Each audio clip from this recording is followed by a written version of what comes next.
Bien bonjour d'ailleurs. Alors, nous sommes réunis en cette soirée du coup pour discuter des concepts de connexion non violente et notamment d'estime de soi. Du coup, ça se prend le même module que la semaine dernière, donc avec à la fois des éléments que je vais apporter et ensuite des éléments qui seront plus de l'ordre soit de la discussion avec les personnes qui sont sur Discord, soit plus voilà, quelques temps que je laisserai à la réflexion personnelle afin de permettre d'intégrer les éléments que j'aurais évoqués. Voilà, voilà.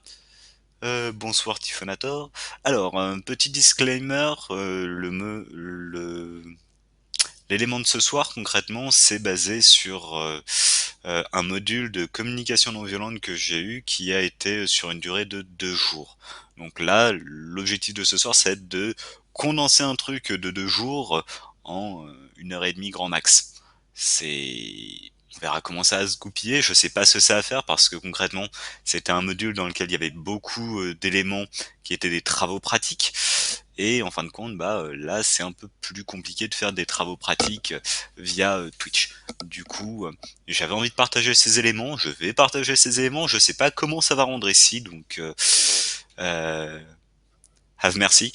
Voilà, voilà. Du coup, on va rapidement faire un petit topo vis-à-vis de la semaine dernière.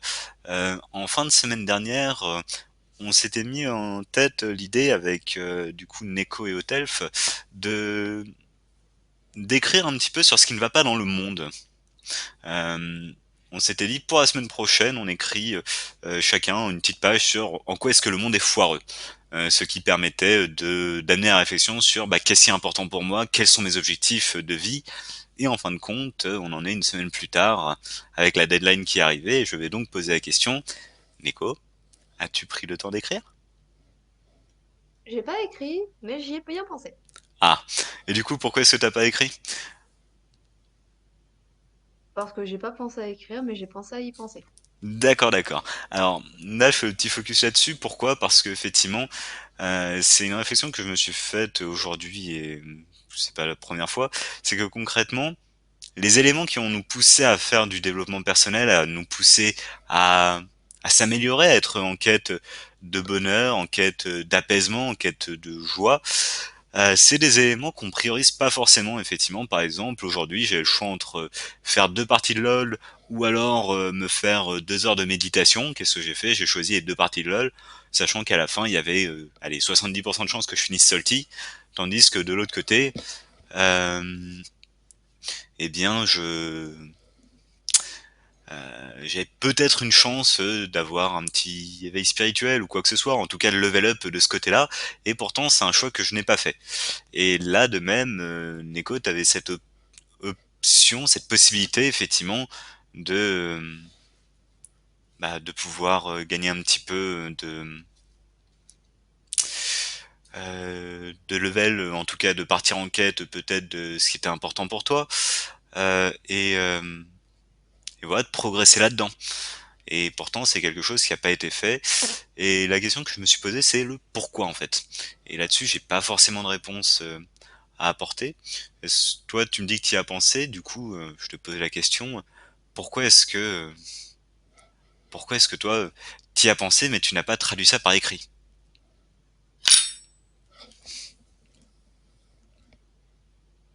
Nico? Globalement, en toute honnêteté, c'est parce que j'ai tout simplement oublié de le mettre par écrit. Mais la notion de penser à, à nos yeux, qu'est-ce qui, entre guillemets, merde dans le monde, c'est une chose à laquelle je pense pas fréquemment, mais de temps à autre. D'accord. Donc, Tu y as j'ai pensé, quelques mais t'as pas idées, écrit. mais oui, j'ai oublié de le prendre Et par là-dessus, écrit. c'est la même chose que l'habitude en fait. Et c'est pour ça que je le soulignais la fois dernière, c'est important de penser à écrire parce que on est très doué pour tout ce qui est analytique, on l'est peut-être un petit peu moins pour tout ce qui est créatif. Et prendre le temps de travailler cet esprit créatif en écrivant, en avançant là-dessus, ça permet ensuite de reposer un œil neuf là-dessus. Voilà. Donc ça, on verra ce que ça donne pour la suite, mais du coup, ça me faisait penser que vraiment, on a accès à des ressources, on a les moyens, on a les tutos pour s'en sortir, que ça soit la méditation, que ce soit le yoga, que ça soit... Et en fin de compte, eh ben on le fait pas. Et moi, c'est une vraie question de pourquoi. C'est est-ce qu'on estime qu'on le mérite pas? Est-ce que c'est prendre le risque d'avancer? Euh, Concrètement, si je choisis de faire mes parties de LoL, bah je suis sûr qu'à la fin, j'aurais fait mes deux parties de LoL, que j'ai gagné ou que j'ai perdu, je serais plus ou moins content.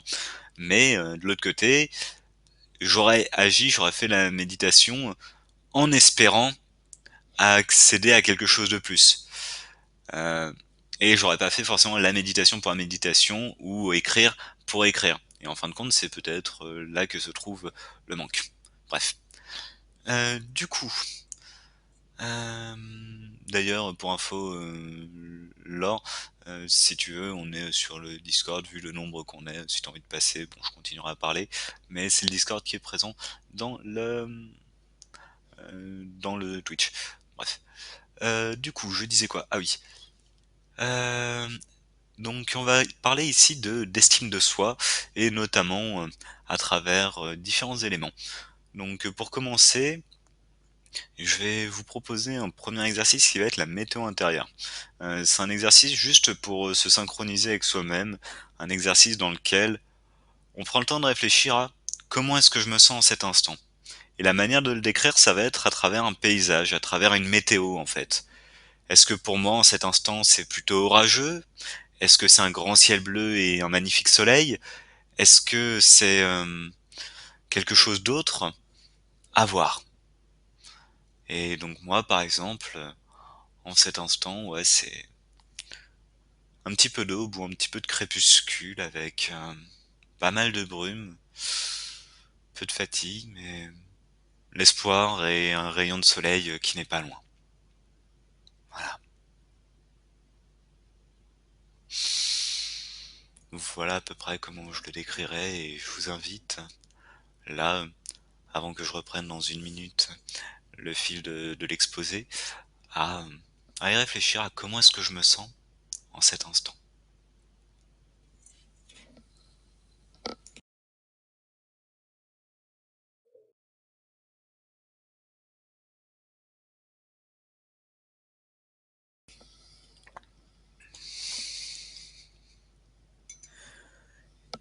Et donc, je vais quand même poursuivre parce que malheureusement Twitch, j'essaie quand même que ça soit un petit peu interactif, mais ces exercices je vais les noter, hein, et comme ça sera réutilisable chez vous ensuite si vous voulez travailler selon ce tuto sur comment faire pour se sentir un petit peu mieux, pour travailler sur cette estime de soi. Et du coup, un des éléments qui va être intéressant, c'est déjà de définir ce qu'est l'estime de soi. Donc concrètement, n'hésitez pas à écrire dans le chat, selon vous, qu'est-ce que l'estime de soi? Ça peut déjà être une première base parce que, oh, interesting.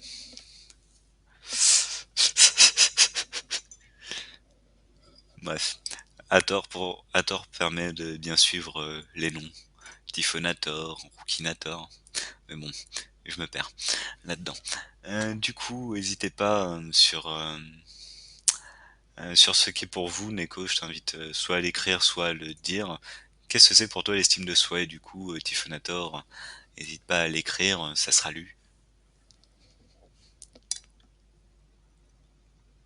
L'estime de soi, c'est comment est-ce que l'on se considère? Quelle image attend de soi-même en fait? Je dirais que c'est quelque chose comme ça. De manière brève évidemment, après il sera possible de détailler, mais pour moi de manière claire, concise, c'est oui, c'est comment tu te vois, comment tu te considères, ouais, comment tu t'imagines en fait.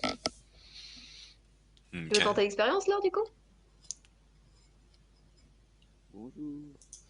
Bonjour. Hop, tac tac tac, lor. Un, Juste, je te deux. conseille éventuellement de me mute de l'autre côté parce que sinon tu auras un sacré écho. Et je vais Mm. augmenter un petit peu le son, voilà. Et du coup, là, pour toi, l'estime de soi, qu'est-ce que c'est?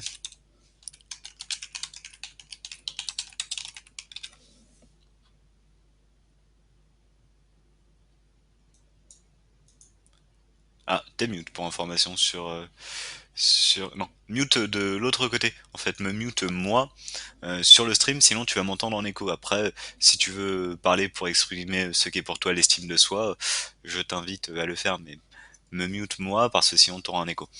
Voilà. Tac Tout tac à fait. tac. Ah tiens d'ailleurs j'ai oublié de lancer ça moi. Voilà, petite musique de fond.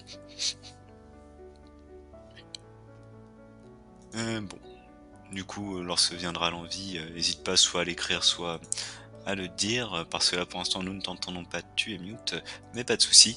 Alors, du coup pour moi l'estime de soi effectivement, c'est notamment s'accueillir pour qui on est, c'est s'accepter, aimer et assumer toutes les parts de mon être, et c'est effectivement accepter une certaine interdépendance des besoins. Il y en a certains qui sont plus marqués, d'autres qui me poussent parfois à me mépriser, et en fin de compte, apprendre à les accepter, apprendre à les accepter et les considérer pour ce qu'ils sont, des besoins qui font partie de moi, des besoins qui me poussent à être en vie en fait. Et pour travailler sur l'estime de soi, ça sera aussi travailler sur la question de l'amour inconditionnel et bienveillant qui intègre l'imperfection en fait.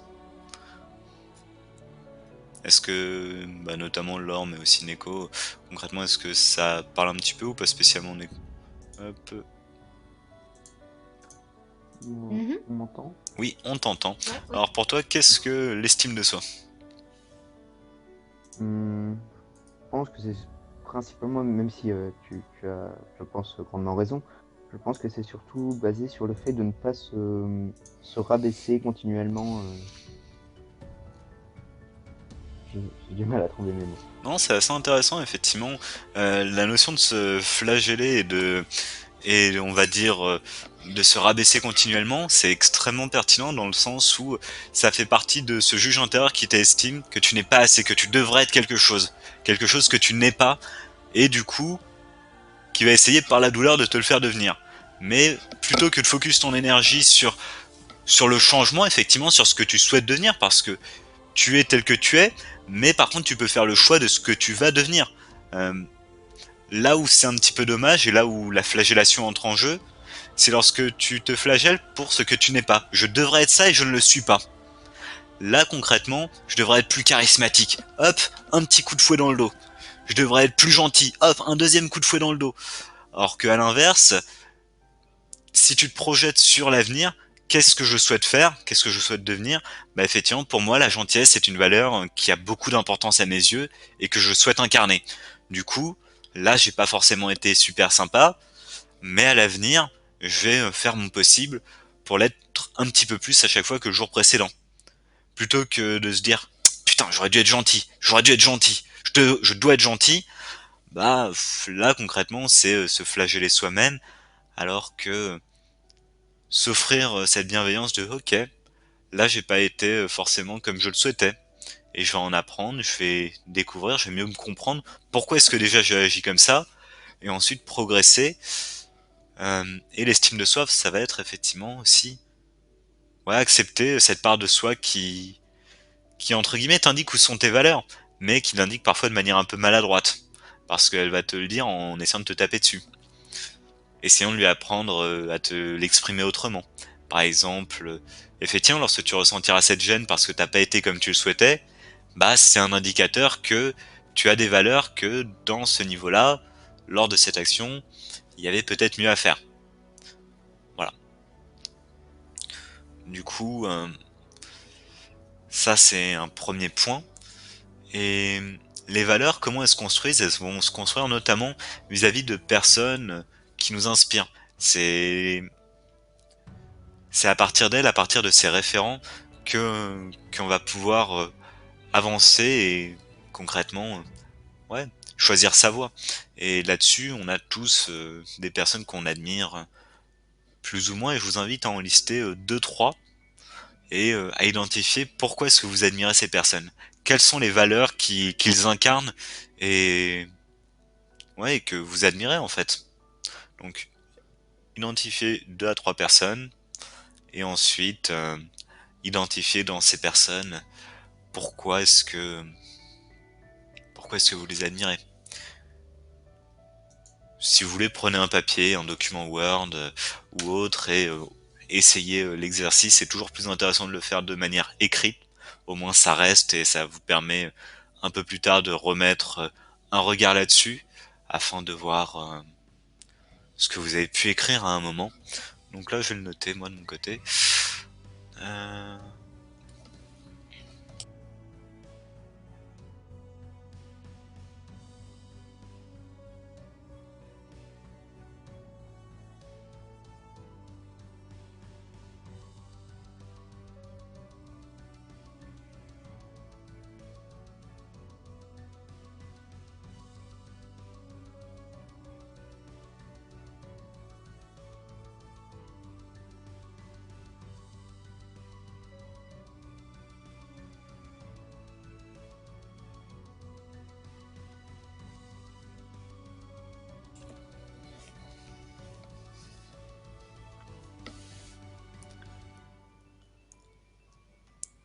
Donc là, je vais faire le parcours pour moi parce qu'effectivement, je suis pas forcément sûr. Si vous souhaitez intervenir, compléter, n'hésitez pas à le faire, à me dire qu'il y a un truc que vous suivez pas forcément, que vous suivez un petit peu mieux.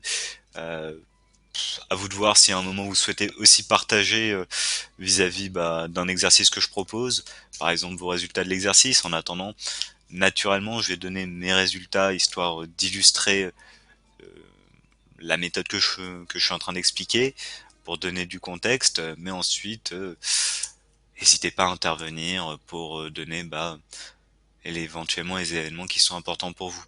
Donc pour moi concrètement, il y a trois personnes que j'admire ces derniers temps. Donc il y a Marshall Rosenberg, fondateur de la communication non violente. Et lui, ce qui m'impressionne, c'est effectivement sa compassion, son empathie.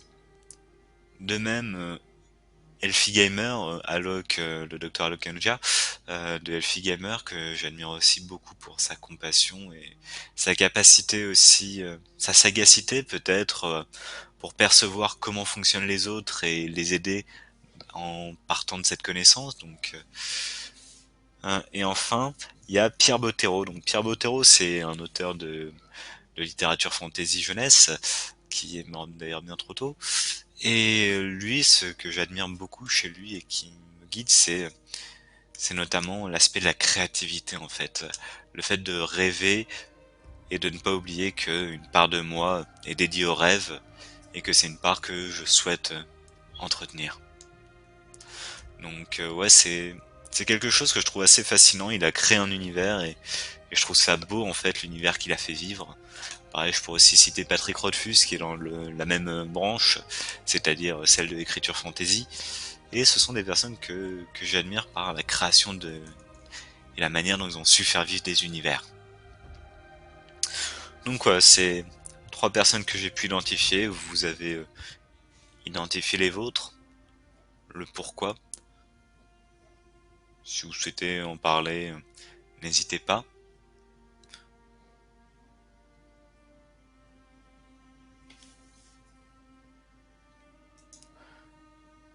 Toujours en pensée, de mon côté en tout cas. Ok.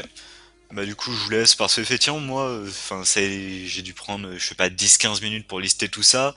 Là j'ai conscience que l'exercice est un peu périlleux via Twitch parce que si je reste à vous regarder pendant 15 minutes en mode pom pom pom pom pom, ça risque d'une part de durer vachement longtemps comme séance et d'autre part ça risque d'être quelque peu pas ennuyeux mais bref. Voilà, donc éventuellement, ce qui pourrait être intéressant, c'est de remater la vidéo un petit peu plus tard, en mettant pause aux instants où j'invite à la réflexion, et ça pourra être intéressant pour faire l'exercice. Donc là, je vais le faire surtout avec moi-même parce que c'est un process dans lequel je suis déjà passé. Ouais. Après, vous aurez entendu les différents éléments, vous pourrez la remater en mettant pause. Si s'il y a des trucs qui vous viennent en tête ou des choses sur lesquelles vous voulez rebondir, des questions, des points qui sont pas clairs, afin que ensuite la vidéo soit la plus claire possible, n'hésitez pas. C'est avec plaisir que j'essaierai d'y répondre. Et du coup, après avoir identifié ces personnes que j'admire, avoir listé leurs valeurs, ce que je vais ce à quoi je vais réfléchir, ce sur quoi je vais me concentrer, c'est comment moi, au quotidien, j'incarne ces valeurs. Quels sont les derniers exemples dans lesquels j'ai incarné chacune de ces valeurs? Que ce soit la compassion, pour moi, ou que ce soit la créativité. Donc pour la créativité, c'est notamment vis-à-vis du jeu de rôle, où je me plonge au quotidien à essayer de trouver quelle perle rajouter pour la prochaine séance. Et pour ce qui est de la compassion, c'est par exemple par ce que je fais là, parce que j'ai envie d'aider, par les entretiens introspectifs, mais aussi par les échanges que j'ai où je me tiens ouvert à moi et aux autres. Et quand j'aurai des hésitations, lorsque je me demande est-ce que j'ai plutôt intérêt à faire ci ou à faire ça, lorsque je suis devant un choix de vie et que je me dis merde, je fais quoi? Là, une solution intéressante, ça peut être d'interroger ses mentors, de dire eux, qu'est-ce qu'il fera à ma place? Ça peut permettre de prendre du recul parce que ça détache de la situation. Lui, ah, s'il était dans ma situation, il ferait probablement ça. Et moi, du coup, pourquoi est-ce que je ferais pas ça? Ça se trouve, je me dirais non, c'est pas possible, j'en suis pas capable. Ça se trouve, je me dirais effectivement, c'est quelque chose vers lequel je peux tendre. Et du coup, ça va permettre d'orienter un petit peu. Euh, ouais, ça va être s'autoriser à ça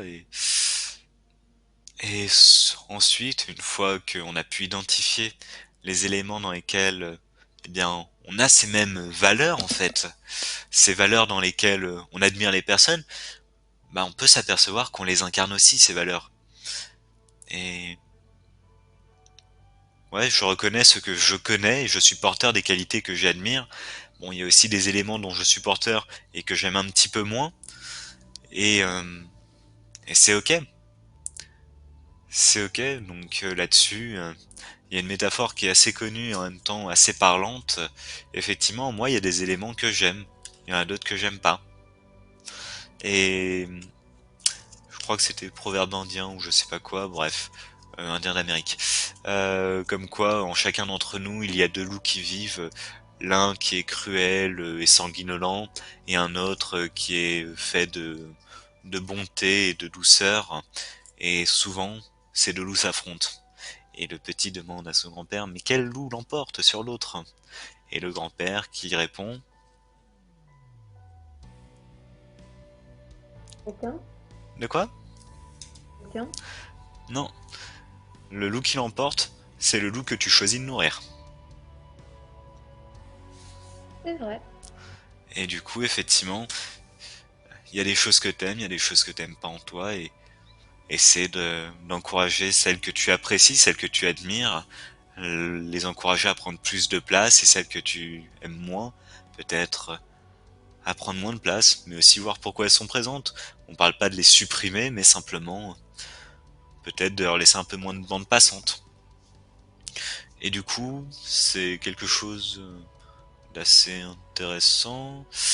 Tac tac tac. Et ah oui, vis-à-vis de ça, c'est aussi être clair sur ce que l'on veut et plutôt choisir de dire ce que l'on veut plutôt que ce que l'on ne veut pas. Par exemple, plutôt que de dire j'ai pas envie de faire du mal aux autres, ça c'est ce que je ne veux pas, plutôt dire j'ai envie d'aider les autres. Parce que d'un côté, effectivement, si tu restes en mode totalement passif, bah tu feras pas de mal aux autres, mais ça sera pas forcément quelque chose qui va t'aider à aller dans la direction que tu le souhaites. Choisis plutôt ce que tu veux faire plutôt que ce que tu ne veux pas faire. Voilà. Euh, un exemple d'un CNV assez classique là-dessus qui a été mentionné par un Mr. Rosenberg, c'était le fait qu'à un moment, une personne qu'il avait dans un de ses modules souhaitait que son mari passe plus de temps avec elle. Donc, ce qu'elle avait demandé à son mari, c'est, dis donc, tu sais, j'aimerais que tu passes moins de temps au travail. Le mari, il l'a entendu et du coup, il s'est inscrit à un tournoi de golf. C'est ballot.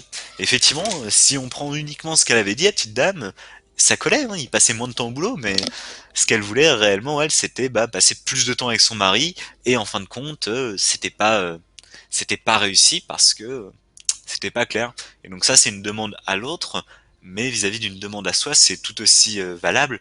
Donc c'est être clair sur ce que je veux plutôt que sur ce que je ne veux pas. et à partir de là, ça permet d'avancer de manière un peu plus sereine. Voilà, après en petite perle de sagesse, enfin perle de sagesse, faut prendre ça comme ça vient quoi. Mais que j'avais quand même noté sur mon petit carnet lorsque j'avais fait 6 modules, c'était éviter d'avoir des projets sur l'autre. En revanche, on peut avoir des projets avec l'autre. C'est-à-dire que lorsque tu interagis avec une personne, bah, concrètement, c'est ne pas essayer de la forcer à faire ce que tu veux, c'est ne pas avoir des exigences vis-à-vis d'elle, mais plutôt essayer de faire quelque chose qui soit ensemble, que les besoins de chacun soient respectés, et voilà. Bon, je sais pas trop en quoi c'est lié à l'estime de soi, mais je l'ai noté, ça me paraissait important. Et voilà, voilà. Autre... Hmm. Peut-être, Oui. enfin, si j'ai bien compris ta remarque, c'est tu ne sais pas trop en quoi l'estime de soi est liée au fait de ne pas projeter ses envies sur l'autre. En fait, j'ai noté ce petit point et je l'avais noté parce que bah, je suppose qu'à l'époque, lorsque j'ai fait le module, ça me paraissait important et que c'était une petite perle de sagesse. Et en fin de compte, maintenant, lorsque je le relis, je me dis que bah oui, c'est pertinent, mais c'est pas forcément super relié à l'estime de soi. C'est plutôt lié au respect de l'autre et effectivement, Au respect de l'autre, mais à mes yeux, c'est potentiellement aussi lié à l'estime de soi. Enfin, mhm, il y a, à mes yeux évidemment, parce que je ne vais pas dire que c'est une vérité pure, certaines personnes qui ont une personnalité entre guillemets dominante, donc qui ont tendance à pas écraser les autres, mais à prendre le leadership, on va dire, et d'autres qui ont plutôt tendance à vouloir, à désirer suivre. Et bah, supposons un exemple, donc le entre guillemets leader qui souhaite, bah, je sais pas moi, qui souhaite aller au village du Far West, le suiveur qui n'est pas très fan du thème, mais c'est son ami, elle a envie de lui faire plaisir, donc elle va suivre et bah il y a un peu d'estime de soi là-dessus parce qu'on se dit je vais mettre de côté ce que j'apprécie, voire peut-être me dire oh non mais je suis un peu bébête de pas aimer ça, c'est sympa quand même. Et ouais, pour moi c'est un peu dénigrement de soi-même là-dedans en fait. Je sais pas si je suis très claire. Tu parles notamment du fait de ne pas reconnaître par exemple ses envies et du coup de les faire passer possiblement après celles des autres parce que notre estime de soi, on s'estime pas légitime à vouloir quelque chose et à peut-être dire bah moi j'ai pas envie de ça, j'ai envie de d'autre chose en fait. C'est Ouais, ça? voilà, à peu près, ouais. Effectivement. Que Oui. ce que tu racontes, Neko, ça me fait penser à une expérience, enfin, je ne sais pas si c'est une expérience réelle, mais il me semble que oui. Toujours est-il que c'est quelque chose qui a été relaté dans plusieurs des livres de Bernard Werber, qui est selon moi un très grand auteur et qui est justement l'un de mes modèles par rapport à ce que je disais tout à l'heure.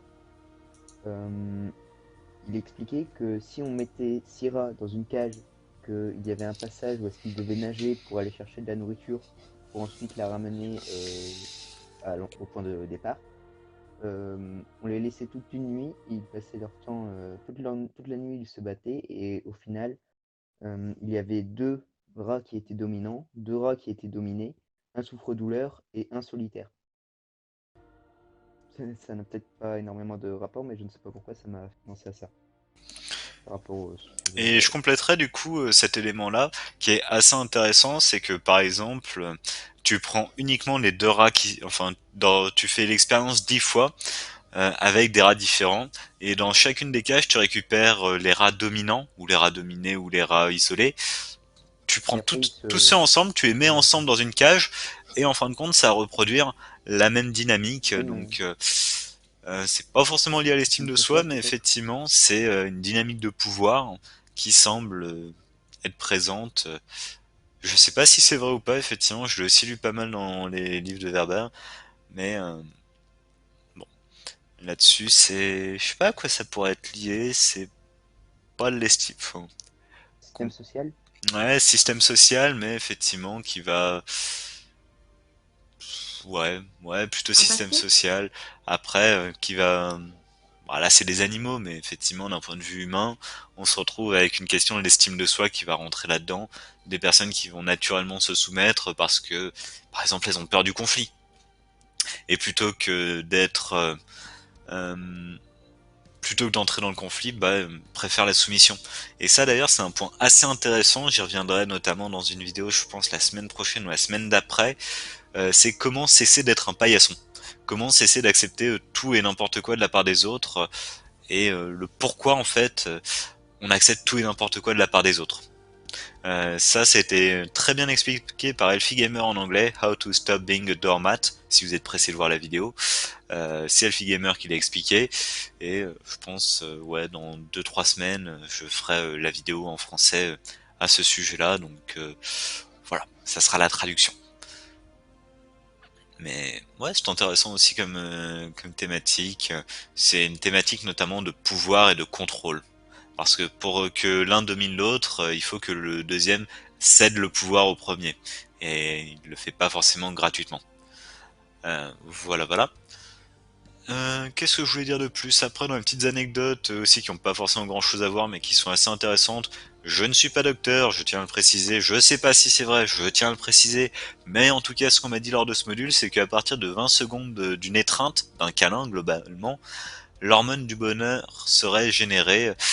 Mais voilà, ça vaut ce que ça vaut, mais Free Hugs, c'est plutôt chouette parce que les câlins, ça génère du bonheur. Voilà, voilà. Ensuite, si je poursuis un petit peu sur les différents éléments qui permettent petit à petit de faire un chemin sur l'estime de soi, sur comment apprendre à mieux se comprendre, à mieux s'aimer, parce qu'en fait, l'estime de soi est basée sur le fait de s'accepter, le fait de se comprendre. On peut faire une ouverture sur les langages de l'amour. Alors, l'amour a plusieurs langages. Il va y avoir du coup, hop, je vais le noter, les 5 langages de l'amour. Il y a d'abord les paroles soutenantes. Par exemple, effectivement, lorsqu'on est là pour écouter une personne, pour être présent à ses côtés, lui dire ça va le faire, ça va aller, tu peux y arriver. Voilà, ça c'est les paroles soutenantes. Ensuite, en autre langage de l'amour, il y a les moments de qualité, c'est-à-dire les moments que l'on passe avec l'autre, que ce soit à jouer ensemble à un jeu vidéo, que ce soit à discuter, à refaire le monde ensemble, les moments que l'on passe ensemble, le temps passé. Ensuite, il y a les cadeaux. Pour certains, les cadeaux seront quelque chose d'extrêmement important qui montre que je tiens à toi. La preuve, c'est que voilà, ce magnifique cadeau, soit que j'ai acheté et qui m'a coûté cher, soit ce cadeau que j'ai mis du temps à fabriquer. Voilà. Les cadeaux, c'est quelque chose qui peut être une manière de transmettre l'amour. Ensuite, il y a les services rendus, c'est-à-dire le fait de prendre soin d'eux, par exemple, aller chercher l'autre à l'aéroport, être disponible même à 1 heure du matin s'il a besoin de toi, être là lorsqu'il doit aller à l'hôpital. Voilà. Donc les services rendus, et en fin de compte, le dernier langage principal, ça va être le toucher, donc le contact physique. Pas forcément intime, mais juste le contact physique, c'est une manière, même ne serait-ce qu'une main posée sur une épaule, ça peut être quelque chose de réconfortant, une manière de transmettre de l'amour. Et ce qui est le plus intéressant là-dedans, c'est qu'on est tous avec des sensibilités différentes. Il y en a certains qui seront plus sensibles aux cadeaux, tandis que d'autres seront plus sensibles aux paroles soutenantes. Bref, étrange qu'ils veuillent pas. Pourtant, je pensais pas être si mauvais en orthographe. Soutenante. Euh, et du coup, on se retrouve avec des langages bah, avec lesquels on a plus ou moins d'affinité. Par exemple, je sais que moi, les moments de qualité et les paroles soutenantes, ça va être quelque chose d'extrêmement important, tandis que pour d'autres, ça sera plutôt les cadeaux qui auront beaucoup d'importance ou le toucher. Ça dépend. Il n'y a pas Et de, il n'y a pas de vérité là-dessus. Et ce que je vous invite à vous poser comme question, donc je vais pas faire une très longue pause, mais simplement vous poser la question de, en tant qu'enfant, quels sont les langages que j'ai reçus? Par exemple, mes parents, mes amis, concrètement, à travers quel langage est-ce qu'ils s'exprimaient auprès de moi? je, je me disais justement que il y a certaines personnes qui, qui ne... Ah. dans les différents langages, certains des différents langages ne sont pas justement positifs, je ne sais pas du tout si c'est le bon mot, mais au contraire sont plutôt euh, Douloureux, stressants, pas habitué, angoissants, effectivement douloureux. stressant. Et là-dessus c'est tout à fait vrai, mais ça peut être lié aussi à des expériences, donc il y a des sensibilités plus ou moins grandes. Et par exemple, si toi t'es pas forcément très ouvert, on va dire, je vais prendre le toucher. Toi, le toucher, c'est quelque chose avec lequel t'es pas forcément à l'aise. Et lorsque t'étais gosse, tes parents et tes amis étaient extrêmement orientés sur le toucher, et que toi, bah du coup, tu te repliais sur toi-même de plus en plus et tu te sentais mal à l'aise lorsqu'on te touchait pour te montrer de l'affection. Et en fin de compte, bah c'est quelque chose que tu as intégré comme négatif, comme désagréable, et bah ça se répétait lorsque les gens tenaient à toi, bam, ils te montraient via ce langage-là, ce qui fait que il peut y avoir des incompréhensions en fait. Par exemple, une personne qui va t'offrir régulièrement des cadeaux pour te montrer son amour, mais toi les cadeaux ça te met mal à l'aise. Toi les langages avec lesquels tu es sensible, c'est les paroles soutenantes et moments de qualité. Et une personne t'offre des cadeaux et t'es en mode ouais mais c'est sympa, euh, et t'es mal à l'aise avec ça. Mais la personne, de son côté, bah, elle se dit, bah, je tiens à lui, du coup, je lui offre des cadeaux. Parce que pour elle, la manière de témoigner son amour, et la manière dont elle aime peut-être aussi recevoir l'amour, c'est notamment à travers les cadeaux. Parce que pour elle, lorsqu'on aime quelqu'un, on lui fait des cadeaux. Je Et comprends. du coup, elle a l'impression d'être super sympa avec toi, de te témoigner tout son amour. Et toi, de ton côté, moi de mon côté, je vais me dire, ah, elle m'a encore offert un cadeau. Bordel. Yeah, merci. Alors que t'as juste envie de te tirer une balle parce que t'avais pas envie de cadeau, parce que toi, les cadeaux, c'est effectivement quelque chose que t'as en horreur. Ouais, c'est quelque chose que j'aime pas, et du coup, on m'offre un cadeau, je suis en mode ouais, ok, bon, bah maintenant, la prochaine fois que je te croise, il va falloir que je te trouve un cadeau pour maintenir une égalité sociale, et ça me saoule. Voilà, donc concrètement, les cadeaux, je suis pas fan. Euh, Voilà, ça c'est tout à fait vrai. Donc c'est là-dessus que je vous invite à vous poser la question de quel langage est-ce que j'ai reçu lorsque j'étais enfant, et aussi la question de quel langage j'aurais aimé avoir plus. Est-ce que j'aurais aimé qu'il y ait plus de contact? Est-ce que j'aurais aimé qu'il y ait plus de moments de qualité? Et du coup savoir globalement quels sont les langages auxquels je suis particulièrement sensible. Ceux qui me manquent en fait. Ceux qui ont de l'importance pour moi, et essayer de m'orienter plutôt vers ces langages afin de d'être satisfait en fait. Et pour ça, du coup, c'est important parce que voilà, ça permet de mieux se comprendre, et ça permet aussi de mieux comprendre l'autre. Et par exemple, un dernier exercice intéressant, c'est de se poser la question, et mes proches, quels sont leurs langages de prédilection? Simplement pour se poser la question, parce que effectivement, lorsque tu as envie de faire plaisir à l'autre, lorsque tu as envie de lui montrer que tu lui tiens, que tu tiens à lui, bah c'est sympa de le faire dans ton langage, mais c'est encore mieux de le faire dans le sien en fait. Parce que si tu, par exemple, si effectivement tu lui offres des moments de qualité, mais que tu lui offres jamais de cadeaux, alors que pour lui, le langage le plus important, c'est le langage des cadeaux ou c'est le langage du toucher, bah c'est ballot quoi. Pour lui faire plaisir, lui se sentira pas forcément accueilli, il se sentira pas forcément qu'il est aimé en tout cas. Voilà. Et du coup, ça mène ouais, on va passer là-dessus d'abord, à la notion de la colline. Euh, Concrètement, en CNV, ça revient assez souvent, le fait de se mettre sur la colline de l'autre. Ça, c'est lié à... hmm, Point de vue? effectivement, c'est tout à fait le point de vue. Je suis en train de chercher s'il n'y a pas une jolie petite image là-dessus. Mais je crois pas l'avoir mis, non. Alors concrètement, euh, désolé pour ce scroll, c'est quelque chose qui est relié à au point de vue effectivement. La petite histoire, c'est concrètement il y a deux collines, il y a la mienne et il y a celle de l'autre, et au milieu il y a un arbre où il y a un élément. Et en fin de compte, moi de mon côté, de là où je vois l'arbre, bah il y a des magnifiques fruits. Sauf que du côté de mon voisin, qui est sur sa colline, bah par exemple il y a pas de fruits du tout. Et lorsque je lui fais hey, coucou, t'as vu l'arbre au centre avec les fruits? Il va dire, mais non, t'es con, y a pas de fruits sur cet arbre. Et lui de son côté, il est persuadé d'avoir raison. Moi du mien, je suis persuadé d'avoir raison parce que bah, je vois l'arbre, je vois les fruits qui sont dessus. Lui de son côté, il voit l'arbre, il voit qu'il y a aucun fruit dessus. Et du coup, juste de cette différence de perception peut naître un certain conflit. Donc apprendre à se mettre sur la colline de l'autre, c'est s'ouvrir au point de vue de l'autre. Accepter pour un instant de pas chercher à avoir raison, de pas chercher à montrer que c'est mon point de vue qui est vrai, mais simplement dire ok, mais quel est ton point de vue, l'écouter, l'accepter tel qu'il est.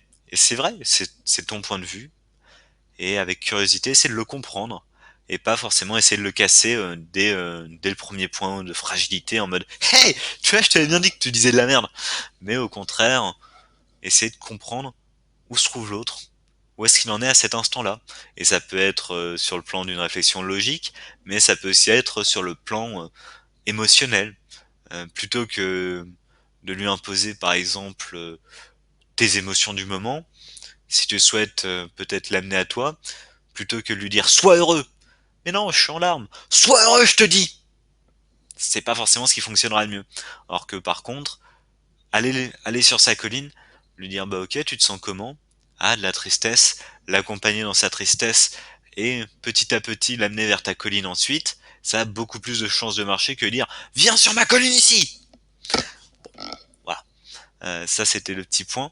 Et des questions vis-à-vis de ça? Pas du tout. C'est vous qui me dites. Je fais une Moi, petite. c'est clair. Cool, cool, cool. Cool. N'hésitez pas à interrompre ou autre en cas de besoin.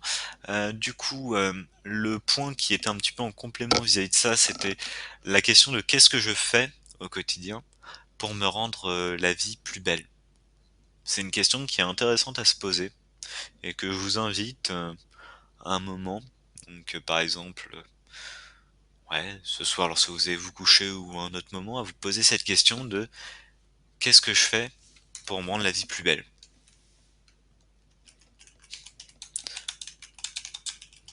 Pour me rendre la vie plus belle, qu'est-ce que je fais pour me rendre la vie plus belle? Hop. Et du coup, ça c'est une question qui peut être intéressante et qui est à relier à un autre point qui a été évoqué, qui est les 5 R. 5 R.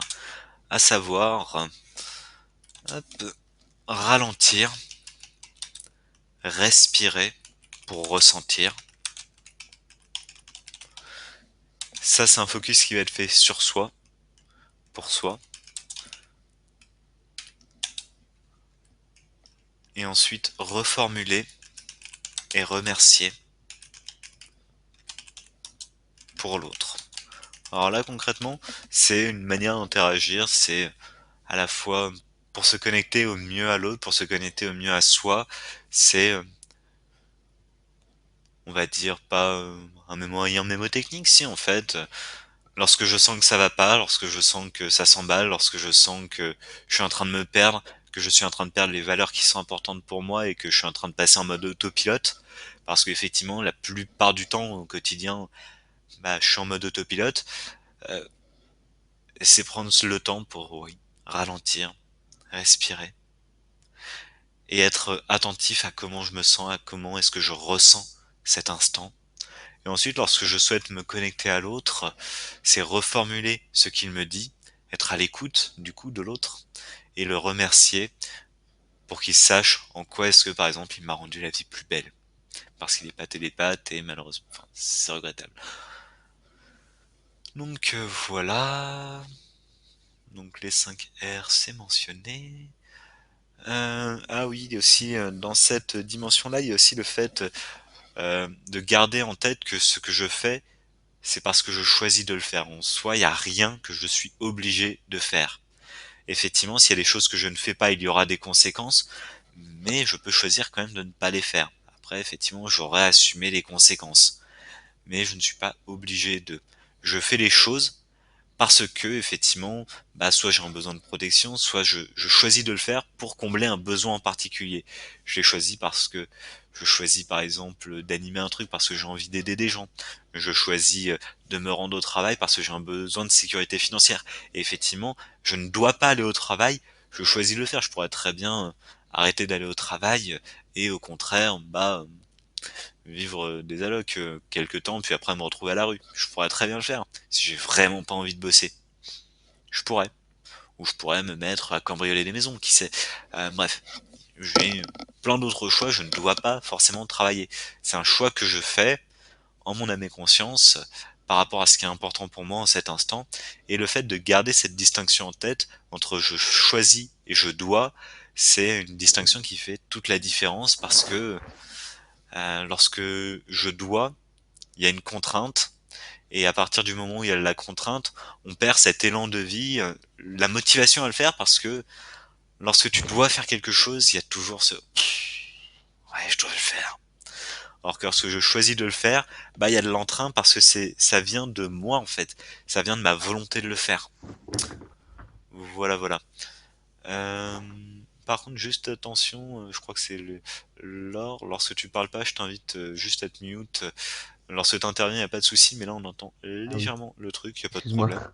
Y a pas de souci, non, mais c'est juste pour la suite. Tac tac tac. Alors j'en étais où? Euh, je choisis effectivement. Euh, et ouais. Qu'est-ce qui m'empêche d'être tout à fait heureux dans ma vie? C'est aussi une grande question à pouvoir se poser. Là, en cet instant, s'il y avait une fée avec une baguette magique qui pouvait exaucer un de mes souhaits, concrètement, qu'est-ce que ça serait? Éviter juste le souhait, je voudrais être heureux parce que c'est débile. Ce qui nous intéresse, c'est quel élément de votre vie vous aimeriez transformer, quel élément, selon vous, vous empêche d'être heureux. Et là-dessus, je vous invite bah, à vous poser la question et ensuite à réfléchir un petit peu vis-à-vis de ça, de pourquoi est-ce que j'en suis arrivé à cette conclusion, pourquoi est-ce que cet élément, pour moi, ça m'empêche d'être heureux. Est-ce que c'est cette part de moi qui... Ouais, ce vide intérieur que je n'arrive pas à combler? Est-ce que ce qui m'empêche d'être heureux, c'est... je sais pas, c'est mon travail? Est-ce que ce qui m'empêche d'être heureux, c'est ma voisine qui a tendance à chanter un petit peu trop fort le matin et à me réveiller? Je sais pas. Qu'est-ce qui m'empêche d'être heureux? Ça peut être une question existentielle comme quelque chose de beaucoup plus pragmatique. Il n'y a pas de bonne, il n'y a pas de mauvaise réponse. Il y a juste ma réponse en cet instant de ok, qu'est-ce qui m'empêche là d'être heureux?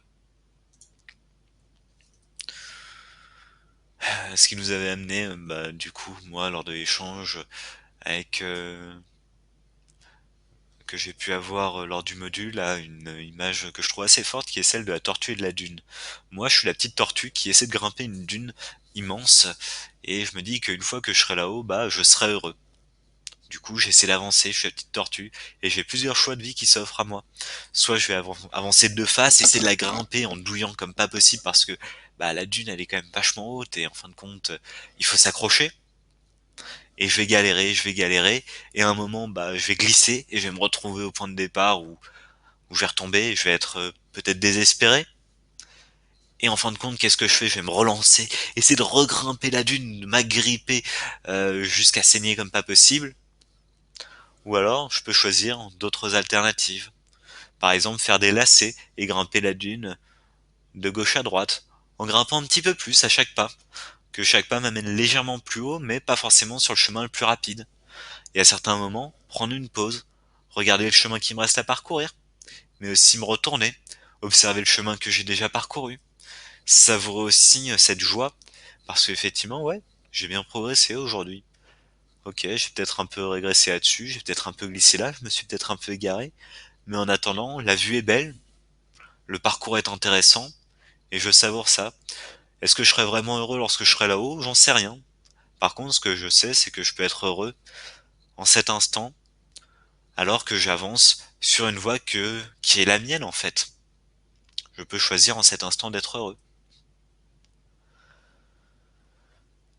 avec ça, effectivement, creuser un petit peu sur les différents éléments qui pour moi sont importants, prendre le temps de la réflexion, et ouais, d'évaluer mes besoins, de savoir comment les nourrir au mieux. Et donc ça, après, ça va être abordé de manière assez objective. Donc je repasse rapidement sur en focus OSBD, donc observation, sentiment, besoin, demande. C'est les quatre dimensions principales de la communication non violente. J'observe, je ressens, enfin, observation, ensuite je ressens, j'ai des besoins qui sont à l'origine de ces sentiments, et afin d'assouvir ces besoins, j'ai des demandes qui sont les stratégies que je vais mettre en place pour assouvir ce besoin. Voilà, concrètement.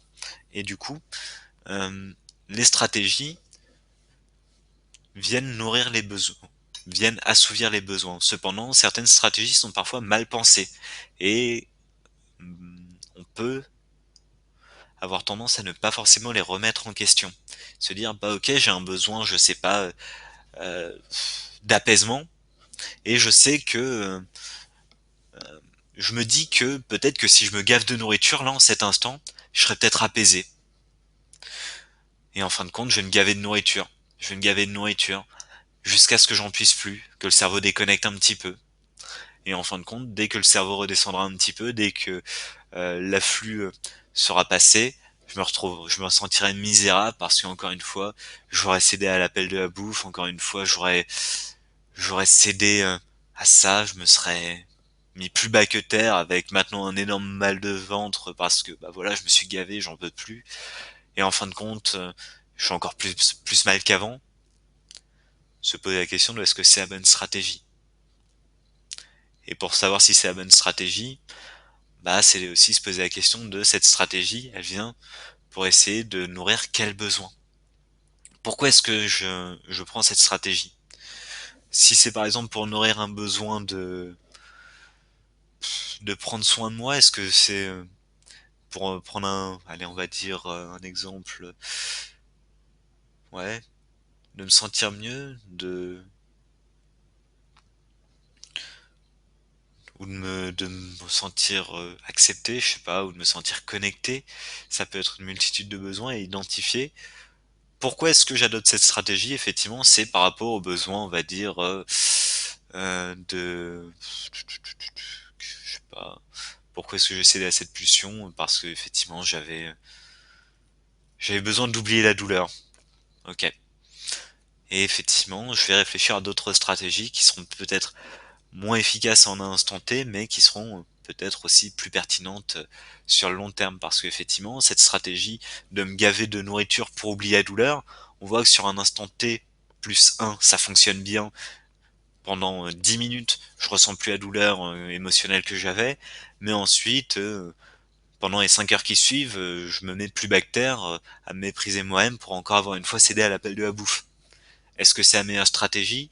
Est-ce que au contraire, je sais pas, faire une petite partie de Mario Kart, ou je sais pas, tout et n'importe quoi, ça peut être lire un bon bouquin, faire une séance de méditation, euh, faire du yoga, aller voir une amie, parler à un ami. Ça peut être tout et n'importe quoi, identifier des stratégies autres qui n'auront pas les effets négatifs d'une stratégie qui est délétère, une stratégie qui te fait du mal. Voilà, l'identifier pour permettre d'avancer et en fait d'optimiser tes choix. Je sais pas, c'est comme si sur League of Legends, tu joues H à des carries et le premier sort que tu montes et le sort que tu maxes, c'est le sort qui permet le scout. Le E, bah tu perds tes parties, t'enchaînes, à chaque fois tu perds tes parties et tu recommences, tu recommences, toujours en maxant ce spell. Et c'est d'en maxer un autre, ça se trouve tes parties se passeront vachement mieux si tu débloques le Z en premier. Qui sait? Voilà. Je m'égare dans Euh, des... Désolé, j'ai pas du tout compris l'exemple. Je ne joue Ouais, pas de pas à League of souci. Legends. Bah concrètement, ce que j'évoquais comme exemple, c'était vis-à-vis de LoL et d'un des champions, mais l'idée à en retenir, c'est que concrètement, c'est dommage de de voir que tu prends une stratégie, que cette stratégie produit un résultat, que ce résultat te convient pas, et de poursuivre encore cette stratégie en te disant ça se trouve le résultat sera différent cette fois-ci. Et à un moment, plutôt que de continuer comme ça, bah, juste prendre un peu de recul, se dire, ok, est-ce que cette stratégie est intéressante? Est-ce que cette stratégie me sert? Ou est-ce que au contraire cette stratégie me nuit? Est-ce que le ratio entre les avantages et les inconvénients de cette stratégie, c'est rentable? Par exemple, je reprenais sur la personne qui se gave de bouffe, si c'est plus 5 de bonheur pendant 10 minutes et ensuite moins 50 de bonheur pendant 5 heures, est-ce que ça vaut vraiment le coup de se gaver de nourriture? Est-ce que ça vaut pas le coup d'essayer d'imaginer une autre stratégie? Ça sera pas forcément simple, hein, là-dessus, bien évidemment. Mais s'ouvrir à d'autres stratégies et pas forcément se dire j'ai pas d'autre choix, là je me sens mal, je dois manger. Et plutôt s'ouvrir du coup à se dire ok, je me sens mal là en cet instant. Je sais que manger c'est une solution, mais c'est pas forcément la solution. Est-ce que j'aurais pas une solution qui soit meilleure que me gaver? Voilà, donc là je prends l'exemple de la boulimie, mais il y a pas mal d'autres exemples qui pourraient être pertinents. Et voilà. Ensuite, un autre élément important, c'est arrêter de se flageller. Pour développer l'estime de soi, le fait d'éviter de se flageller va être assez important. Pourquoi? Parce que on en a un petit peu parlé tout à l'heure, je crois d'ailleurs c'était avec ce que tu évoquais là, c'est le fait de sur la notion d'estime de soi, c'est effectivement arrêter de se flageller, arrêter de se faire mal. Euh, J'accepte là où j'en suis à cet instant. Effectivement, je souhaite peut-être développer des skills supplémentaires, aller dans une direction plutôt qu'une autre, mais c'est dommage de ne pas être satisfait de là où j'en suis en fait. J'avais une super image, donc là je vais quand même essayer de faire un dessin, même si je suis très mauvais en dessin, donc ayez pitié de moi. Hop, parce que je pense que c'est important quand même à le dessiner. Alors, donc insert. Alors, shape. Je sais pas si il y a la possibilité sur ce truc de dessiner au stylo. Hop, j'ai jamais trouvé ça sur PowerPoint, mais alors,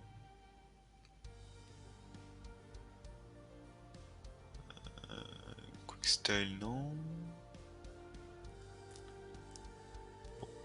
J'ai pas l'impression de le voir pour l'instant, c'est dommage. Alors, Paint, ça sera mieux, je pense. Voilà, hop, ça j'étire. Au moins, je sais que sur Paint, j'ai ce que je veux.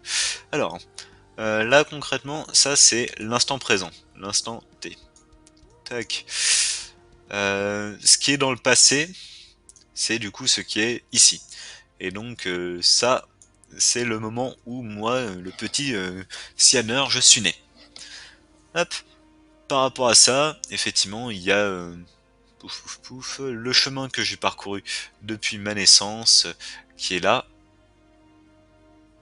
À un moment, j'ai eu le choix, allez, on va dire, de rester au collège public, d'aller dans un collège privé ou d'aller dans un collège public. Je prends ce choix-là, mais concrètement, il y a des milliers et des milliers de choix. J'ai choisi d'aller en collège privé. J'aurais pu choisir d'aller dans un collège public. Là, il y aurait eu encore d'autres choix, il y aurait eu encore d'autres choix. Bref, on s'égare. Voilà, hop, je termine juste ça, hop, et ça nous amène là. Et du coup, moi, j'ai choisi d'aller dans un collège privé. Ensuite, à un moment, j'ai choisi d'aller dans un lycée public. Ensuite, j'ai choisi d'aller dans une fac d'économie-gestion. Mais j'aurais tout aussi bien pu choisir à cet endroit-là de rester dans le collège, dans le lycée privé. J'aurais pu aller dans une prépa, là, paf, paf, voilà. Et du coup, ici, j'aurais tout à fait bien pu aussi choisir d'aller dans une prépa. Et du coup, là où j'en suis à cet instant présent, c'est ici. Vous me pardonnerez mes dessins qui sont de piètre qualité, mais je fais de mieux. Parfait. Bref. Et du coup, la question c'est à partir de là, qu'est-ce que je fais? Bah là, j'ai plein de possibilités. Je peux par exemple, maintenant j'ai fait ma fac, je peux me réorienter. Je peux aussi choisir de poursuivre les études dans cette fac. Je peux choisir de me lancer dans du caritatif. Je peux choisir d'aller dans, je sais pas moi, dans l'humanitaire. Je peux choisir de faire le tour du monde en vélo. Je peux choisir, du coup, là je me suis réorienté. Mais je peux choisir de me réorienter encore une fois. Je peux choisir de me lancer en politique. Concrètement, à partir de là, il y a une multitude de possibles. Euh, et c'est ça qui est captivant.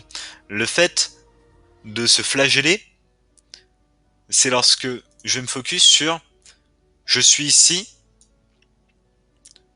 et je voudrais être là. Et me dire pourquoi est-ce que t'es ici. Désolé, vous le voyez pas forcément. Pourquoi est-ce que t'es pourquoi est-ce que t'es ici alors que tu devrais être là? Qu'est-ce que t'as foutu, Kieran? Bon, Kieran c'est le prénom. Bref, on s'en fout. Sianer, qu'est-ce que t'as foutu? Pourquoi est-ce que t'es là alors que tu devrais être là? Tu devrais être là et t'es pas là. Qu'est-ce que t'as foutu? Et du coup me flageller un bon coup. Alors que si je m'oriente plutôt sur quelque chose qui relève de l'acceptation de soi et qui est, on va dire, estime de soi compliant, ça serait plutôt me dire, ok, je suis là en cet instant, je suis là où j'en suis. Et à partir de là, qu'est-ce que je veux faire? Est-ce que j'ai envie de me diriger vers quelque chose qui serait par exemple ici? Et ça, c'est aussi possible. Ok, pour l'instant, j'aimerais être peut-être du côté un petit peu plus pas gentil de la force, non, je m'égare là-dessus. J'aimerais être dans quelque chose qui relève plus de la douceur, qui relève peut-être pour moi cette zone-là, c'est quelque chose qui me fait vraiment envie. D'ailleurs, j'arrive plus à retrouver mon pinceau, voilà. Voilà. Ici, c'est un endroit qui me fait vraiment envie, cette zone-là. Tac, tac, tac, tac, tac. Et du coup, plutôt que de me flageller sur le fait de pas être à cet instant T ici, me dire, ok, je peux essayer de prendre un chemin qui va m'amener plus par là.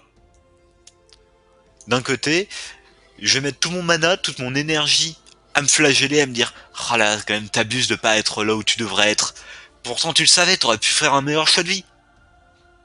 Est-ce que ça va m'avancer? Pas spécialement. Par contre, je vais pouvoir me flageller un bon coup, je vais pouvoir me faire bien mal et me dire que je mérite ce qui m'arrive. C'est horrible ce truc, se dire je mérite ça. Je mérite de me faire du mal, je mérite d'être dur avec moi-même. Pourquoi? Alors qu'avec de l'amour bienveillant, avec de la douceur, se dire ok, pour l'instant j'y suis pas. Est-ce que j'ai envie d'y être? Ouais, plutôt. Qu'est-ce que je peux faire à partir de maintenant, de là où j'en suis aujourd'hui, pour me diriger vers là? Et petit à petit, pas à pas, avancer. Peut-être qu'à un moment, je m'apercevrai que c'est pas forcément là que j'ai envie d'être, mais un petit peu ailleurs. Et c'est ok. Ça, ça avancera petit à petit. Ça se trouve, je me retrouverai à partir par là. Ça se trouve, j'irai absolument pas dans la bonne direction à un moment. Et lorsque je me retrouverai, hop, ici, à me dire, mais qu'est-ce que t'as foutu? T'es pas allé dans la direction que tu voulais? Je me dis, ah c'est ok. Je redécalerai juste le curseur de la ligne temporelle par rapport à là où j'en suis. Et plutôt que de me dire, tu devrais en être là, me dire simplement, ok, à cet instant T, j'y suis pas. Et c'est ok. Par contre, j'ai envie de me diriger dans cette direction. Et avancer toujours un petit peu plus dans cette direction. Donc voilà, ça c'est sur comment ne pas se flageller, mais plutôt essayer de s'accepter d'une part et d'autre part euh, d'être efficace en soi. Parce que la flagellation amène pas forcément à grand chose, même si elle trouve ses justifications, elle est pas illogique. En soi, le cerveau essaie de te faire réagir en mode ça te convient pas, fais quelque chose, agis. Et par exemple, c'est pour ça que il va être assez dur avec toi-même, par exemple avant des examens en mode qu'est-ce que tu fous à rien branler, va bosser, va étudier, va étudier. Mais qu'est-ce que tu fous? Et effectivement, il est dur pour essayer de te motiver, mais c'est pas forcément la meilleure manière. Après, bon, est-ce que ça fonctionnera, est-ce que ça fonctionnera pas? euh, Se forcer à étudier, pas forcément. Essayer de comprendre pourquoi est-ce que t'étudies. T'étudies parce que t'as envie d'arriver à cette étape-là. Cette étape qui te fait super envie, t'as envie d'y arriver. Du coup, plutôt que de te dire je dois étudier, ouais mais j'en ai pas envie, je dois étudier. Encore une fois, c'est pas je dois étudier, c'est au contraire je choisis d'étudier pour réussir mon examen, pour ensuite atteindre, je sais pas, le métier qui me fait super envie, ou au contraire pour atteindre l'objectif de vie que je me suis fixé. Et en fin de compte, j'agis pour moi, j'agis en fonction de ce qui a de l'importance pour moi. Voilà. Des questions vis-à-vis de ça? Non. Cool, cool, cool. Alors, on reste effectivement dans le fait de savourer et choisir chaque instant. Donc là-dessus, chaque instant sera différent. Il y en aura certains où je serai triste, il y en a d'autres où je serai heureux, il y en a où je serai en colère, il y en a où je serai plutôt apathique, c'est-à-dire sans réellement ressentir quoi que ce soit. Et c'est ok. Il y a certains moments où je serai dépendant de l'autre, il y a certains moments où je serai indépendant. Et accepter que ça va varier avec le temps. Et accepter qu'il n'y a pas un état d'esprit qui est par défaut en mode en permanence je dois être heureux. C'est pas vrai. Il n'y a pas, enfin, c'est pas quelque chose qui est atteignable d'être heureux en permanence, que tout se passe bien en permanence. Et c'est à accepter. Il y aura des drames, il y aura des malheurs. La question après, c'est comment est-ce que j'aborde les choses une fois que ce drame, que ce malheur se produit. Et c'est là-dessus que va se faire toute la différence. En fin de compte, j'ai quand même plutôt pris où le fait de dessiner. Bref. Euh, oui, enregistrer. Parcours de vie. Je sais même pas où j'enregistre, mais on s'en fout. Hop, voilà, sur le bureau. Hop là. Et du coup, qu'est-ce que je disais? Ah oui, on se retrouve avec différentes manières d'aborder le d'aborder concrètement les difficultés, les éléments que la vie va nous projeter. Donc par exemple, ce qui va se passer, c'est qu'à un moment, bah il y a un drame, par exemple une rupture ou quoi que ce soit, ou quelque chose qui va pas. T'espérais que tout se passerait bien et en fin de compte, t'as foiré ton examen. Voilà, l'examen, ça me paraît mieux comme exemple. C'est plus calme. Sur rectangle rouge, c'est j'ai foiré mon examen. Ok. Donc le truc, c'est que en fonction de comment tu t'y prends, bah d'un côté, ok, j'ai foiré l'examen, ça me fait chier. J'accepte que j'ai foiré l'examen et que je ferai mieux la fois prochaine. Je vais réessayer l'examen, hein, probablement, parce qu'encore une fois, pour moi, c'est important de réussir cet examen parce que il fait partie du projet de vie qui a de l'importance et qui a du sens à mes yeux. Pas de souci. Ça, effectivement, c'est l'idée de se laisser traverser par l'émotion plutôt que de s'y agripper ou de tenter de la repousser. C'est j'accepte ce qui est en fait. Après, par contre, je peux aussi me fustiger, me dire mais t'es vraiment un incapable. Franchement, t'es jamais foutu de rien réussir de ta vie. Et là, du coup, au fait que j'ai foiré mon examen, du coup ça me fait déjà chier, hein, on va pas se mentir, et bah vient se rajouter le fait que je me flagelle. Et du coup, va se rajouter ensuite un troisième morceau qui est le non mais t'as vu, il t'avait pourtant prévenu qu'il faut pas se flageller. Et pourtant, qu'est-ce que t'es en train de faire là? T'es en train de te flageller. Franchement, tu devrais pas. Tu devrais pas arrêter de penser du mal de toi. Et en fin de compte, t'es tellement occupé à ça que le second examen, et bah tu vas le foirer aussi. Et du coup, tu vas repartir sur un autre cycle en mode ah là là, mais franchement, t'es vraiment pas foutu de faire quoi que ce soit. Et à la douleur va s'ajouter la douleur et s'ajouter la douleur. Enfin, concrètement, le premier élément, celui-là, hop, est-ce que j'arrive à le récupérer? Le premier élément, c'est quelque chose qui est de l'ordre de la douleur en fait, concrètement. Effectivement, ça me fait chier, c'est une émotion. C'est quelque chose que je ressens. Après, le reste va plutôt être relié à de la souffrance. Tout ce qui s'ajoute au-dessus, donc le théâtre mental du franchement t'as déconné, t'aurais pas dû, t'es qu'une sous-merde, franchement mais tu t'es pas foutu d'accomplir quoi que ce soit. Non mais en même temps, pourquoi est-ce que tu te flagelles? Tu devrais pas te flageller. Et pourtant tu te flagelles, tu devrais pas.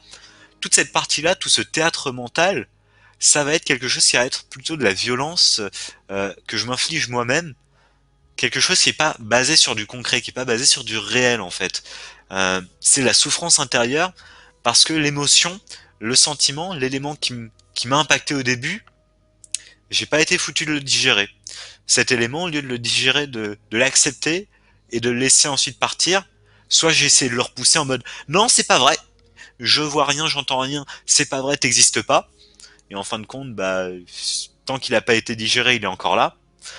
Du coup, ça m'avance pas beaucoup et les problèmes s'accumulent. Et si je me flagelle ou si j'essaie de lutter contre, si j'essaie de dire non, c'est pas vrai ou d'autres stratégies, hein, il y en a, ou c'est pas ma faute, bah concrètement, tu vas jamais prendre le temps de digérer les l'élément de base parce que oui, c'est pas ma faute. En fin de compte, si j'ai foiré ça, c'est pas ma faute. Si et tu vas pas avancer, tu vas pas réussir à le digérer parce que bien t'auras pas accepté que ok, là en cet instant, je suis triste parce que j'ai loupé un examen qui avait de l'importance à mes yeux. Ok, j'aurais bien aimé l'obtenir et en même temps, je l'ai pas eu. Je fais le deuil de cet examen et à partir de maintenant, là où j'en suis en cet instant, c'est est-ce que j'ai envie de repasser cet examen? Oui, bah du coup je vais bosser encore pour essayer de passer le futur examen. Non, bah du coup je m'arrête et j'essaie de trouver autre chose plutôt que de passer cet examen. Il n'y a pas de mauvaise, il n'y a pas de bonne réponse, mais concrètement, ça évite pas mal de souffrance que d'éviter tout le théâtre mental qui est présent et qui vient te détruire. Mais pour lequel ton cerveau est très doué pour fonctionner. Mais bon, du coup ça, j'en ai pas forcément besoin. Qu'est-ce que je pourrais ajouter de plus? Ah si, ça c'est quelque chose qui m'avait pas mal intéressé et que je vous invite sur lequel je vous invite à vous poser des questions, à réfléchir. C'est mon référentiel d'évaluation. Le référentiel d'évaluation, c'est quelles sont mes valeurs, quels sont les éléments qui vont être ma base de comparaison. Euh, pour savoir si quelque chose me plaît ou quelque chose me déplaît, c'est par rapport à un référentiel interne, par rapport à un référentiel que, depuis ma tendre enfance, j'ai construit. Par exemple, le fait que j'aime le chocolat, ou par rapport au fait que la gentillesse est une valeur qui est extrêmement importante pour moi, ou par rapport au fait que la sécurité financière, c'est quelque chose qui a beaucoup d'importance à mes yeux, la sécurité. Ok. Et c'est prendre conscience du référentiel dans lequel je me trouve. Parce que par exemple, lorsque je vais voir une personne qui fait du patin à glace sur un lac, je vais me dire non mais c'est un crétin, parce que pour moi, la sécurité, c'est quelque chose qui est important. Et le fait de faire du patin à glace sur le lac, alors qu'il n'est pas gelé depuis assez longtemps à mes yeux, bah c'est inconscient. C'est inconscient par rapport à mon référentiel. Par rapport au sien, par exemple, ce qui est super important dans son référentiel à lui, c'est de s'amuser. Après, effectivement, la sécurité est beaucoup moins importante peut-être. Et c'est ok. Chacun a un référentiel différent, et ce référentiel se construit depuis la putain d'enfance. Et ce qui est intéressant là-dedans, c'est de réfléchir à votre tribu d'origine et à ses valeurs. La tribu d'origine, c'est concrètement l'environnement familial de base, que ça soit la famille, les parents, les amis d'enfance, et concrètement, notamment oui, surtout famille. Qu'est-ce qui était important pour eux? Quelles sont les valeurs de la famille? Quelles sont les valeurs qui sont hyper importantes pour mes parents, par exemple? Et voir à quel point ces valeurs se sont ancrées dans mon référentiel personnel. Par exemple, pour ma mère, la sécurité est quelque chose qui est relativement important. Sécurité émotionnelle, sécurité matérielle, et c'est quelque chose qu'il faut garantir. Ok. Je vois ensuite en quoi est-ce que ça va impacter, quel impact ça a eu sur moi, effectivement. Pour moi aussi, la sécurité, c'est quelque chose qui est important. Peut-être même trop par rapport à certains... Enfin, trop. Plus que je ne le souhaiterais, peut-être. Parfois, il y a des choses que j'aimerais faire et je me dis non, je peux pas parce que c'est pas assez sécure. Et à voir si j'ai conscience de comment s'est construit ce référentiel, de comment est-ce que j'en suis arrivé là, et est-ce que je souhaite le remettre en cause ou pas. Parce qu'avant de pouvoir remettre en cause mon référentiel, il faut que j'ai conscience de comment se construit et comment fonctionne mon référentiel. Et si par exemple, je sais que d'un point de vue sécurité, je suis hyper large, que concrètement, j'ai 99,9999999% de sécurité, est-ce que je suis OK dans mon âme et conscience en cet instant pour ne pas être à 99,99999, mais être à 99 ou même à 90. Est-ce que je suis OK pour ça? Est-ce que je suis prêt à prendre ce changement? Peut-être que oui, peut-être que non. Mais accepter de remettre en cause son référentiel et accepter de voir déjà comment il s'est construit. Et voir à quel point ta famille, ma famille, a pu forger mon référentiel. Voilà. Et tous ces éléments donc que j'ai évoqués ce soir, ce sont des éléments qui permettent de travailler à prendre soin de soi. Parce que l'estime de soi se base principalement sur la bienveillance envers soi-même, sur la compassion envers soi-même, sur le fait d'entretenir du soin vis-à-vis de soi, prendre soin de soi. Et là-dessus, bah c'est quelque chose qui est essentiel. Et certains diront ouais mais je peux encaisser les coups durs, par contre j'ai envie de prendre soin des autres en priorité. Même si moi à côté bah c'est pas si grave si moi je me retrouve blessé dans l'histoire, mais au moins les autres iront bien. Et là-dessus je répondrais une chose assez simple, c'est que lorsque on est dans un avion et qu'il y a une dépressurisation, avant de penser à mettre le masque aux voisins et d'aider les autres à mettre leur masque, d'abord penser à mettre son masque parce que c'est la priorité. Avant de pouvoir aider les autres, faut s'aider soi-même, faut prendre soin de soi. Parce que bah si tu tombes dans les pommes en ayant essayé d'aider ton voisin à mettre son masque, bah, après tu peux plus aider les autres à mettre le leur.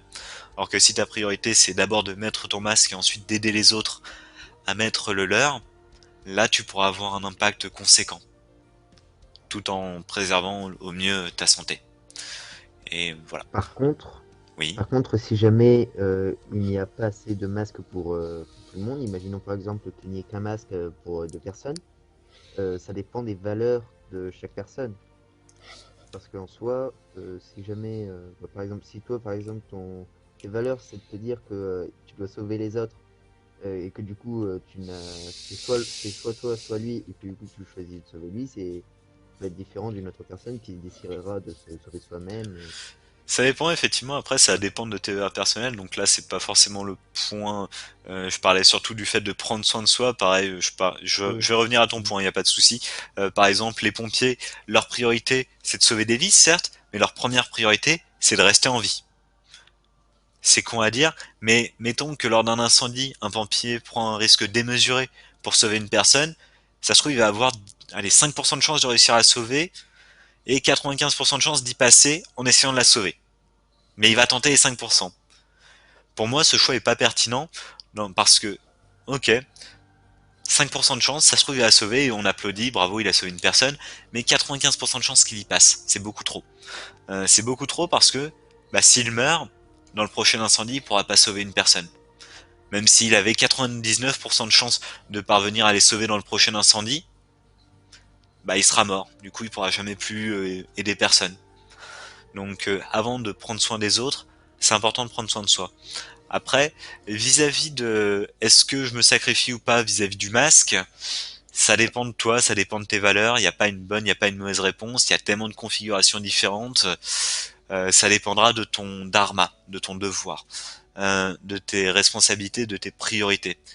Par exemple, si tu estimes avoir un devoir envers ta famille, envers tes enfants, un devoir de les protéger, et que tu as un masque et que tu dois choisir, ou un parachute et que tu dois choisir entre lui donner à ton enfant ou le garder, voilà, tu pourras choisir assez facilement de lui donner. Parce que c'est ton enfant et que tu as envie et besoin de le protéger. Si par contre, tu sais que le gars à côté, c'est un pur connard qui a passé sa vie à arnaquer les gens et autres, est-ce que tu as un devoir de sacrifice vis-à-vis de lui? Je sais pas. Moi, je dirais que plutôt que non, et que ça serait dommage de te sacrifier, toi qui as une famille, toi qui as des enfants, ou toi qui as un devoir envers d'autres personnes, c'est dommage de te sacrifier pour lui. Après, il n'y a pas de bonne ou de mauvaise réponse là-dessus, il y a juste ta réponse. Et ouais, c'est pas une question simple, mais c'est des questions qui alimentent énormément de questions philosophiques, hein. Concrètement, le un truc assez similaire, c'est l'histoire des tramways concrètement, ou des rails. Concrètement, il y a deux personnes que tu aimes sur un rail, il y a 10 personnes que tu connais pas sur un autre rail. Est-ce que tu choisis de dévier le train qui fonce vers les deux personnes que t'aimes? Il y a plein de variantes de cet exemple-là, c'est super intéressant d'un point de vue philosophique, ça démontre pas mal d'éléments qui sont assez captivants, et je vous conseille d'ailleurs, si ça vous intéresse, la vidéo de Monsieur Phi là-dessus. C'est sur YouTube, c'est vraiment captivant. C'est ouais, c'est basé sur une analyse de l'utilitarisme, enfin concrètement, qu'est-ce qui est acceptable, qu'est-ce qui est pas acceptable, et ouais, c'est vraiment captivant comme vidéo, je vous la recommande. Euh, voilà. Si je la retrouve, je verrai à la mettre. Du coup, qu'est-ce que je voulais rajouter d'autre comme élément? Un instant, j'ai perdu ma page. Tchouk, tchouk, tchouk. Voilà. Alors, voilà. Donc, ce que je souhaite rajouter comme élément, parce qu'on se rapproche paisiblement de la fin, c'est... Je vous invite à identifier une situation où vous auriez aimé avoir du soutien. Prenez le temps d'y réfléchir, là, pendant que je cherche la vidéo. Une situation dans laquelle vous auriez aimé avoir du soutien. Aimé, peut-être ces derniers mois, ces dernières années, dans lequel vous auriez aimé avoir du soutien que vous n'avez pas eu. Prenez le temps d'y réfléchir un petit peu. Trouvez un exemple.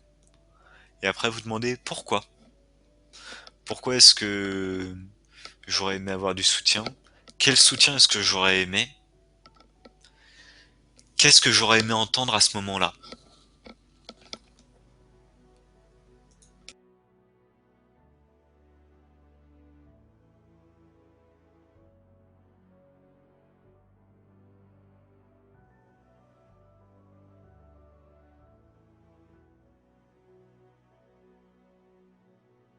Bonjour à tous.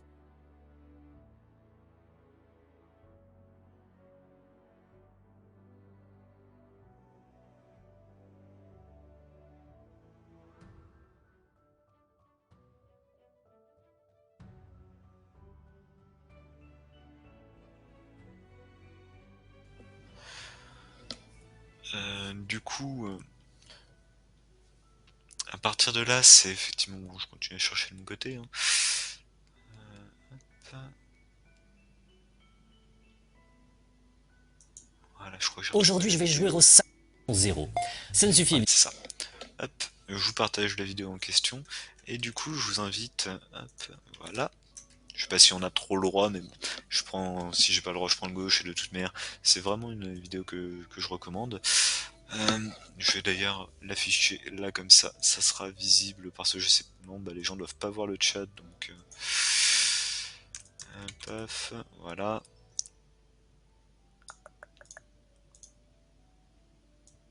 Voilà, hop. On met en gras, on agrandit. Et du coup, ouais, effectivement, à partir de là, identifiez ce qui vous a manqué, ce que vous auriez aimé entendre et vous l'offrir en cet instant. Acceptez que ça n'a pas été le cas lorsque vous en aviez besoin, que lorsque vous en aviez besoin, vous auriez aimé entendre certains mots, et acceptez de vous les offrir, tout simplement.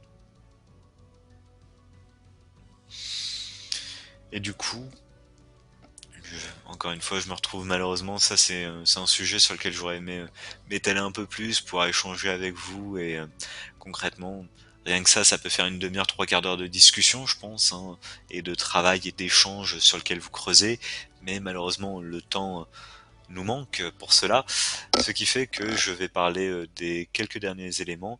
Donc la réconciliation se fait lorsque j'accepte mon chacal et ma girafe et que je choisis qui nourrir. Qu'est-ce que ça veut dire concrètement? Le chacal et la girafe sont deux éléments de la CNV, de la communication non violente.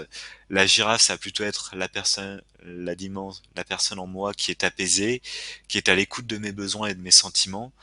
Le chacal, ça va plutôt être celui qui est guidé par la peur et qui, de peur d'être blessé, est prêt à mordre et à essayer de se défendre.